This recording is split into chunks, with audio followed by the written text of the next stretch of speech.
This is Rolf Youngclass, and I'm speaking out in the November 10th, 2010 edition of the Haskell County Monitor Chief, Sublette, Kansas.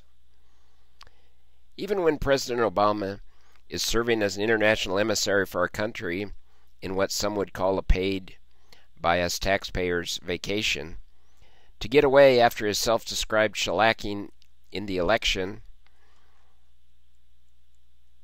we still get daily doses from him of how we have misunderstood his policies and how Republicans are to blame for it all.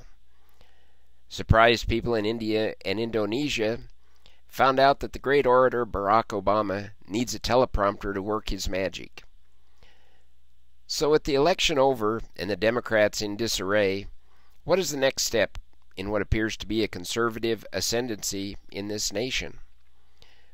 To answer that question, we need to first review events that led up to this major victory for the Republicans, and especially for American conservatives. Signs of a resurgent conservative movement in this country were evident earlier this year when voters in Massachusetts elected Republican Scott Brown to the U.S. Senate. While he showed himself to be quite liberal in several of his votes in the Senate, it was quite an accomplishment for someone with an R after his name to be serving in what many Democrats called Teddy Kennedy's seat in the Senate. As it turned out, the voters in Massachusetts decided that it was the people's Senate seat. The people voted to reject representation by someone with the ultra-liberal ways of Kennedy. At the same time, voters in Virginia and New Jersey were each electing a governor who had a lower taxes, limited government agenda. The trend continued in primary elections across the country, as Republicans chose conservatives over so-called electable liberals. Conservative candidates supported by various Tea Party organizations were chosen over those more experienced candidates without conservative credentials whom the Republican Party leadership had supported. It apparently took a 2,000-plus page piece of legislation, commonly known as Obamacare, to awake a sleeping giant in this country the rest of the way.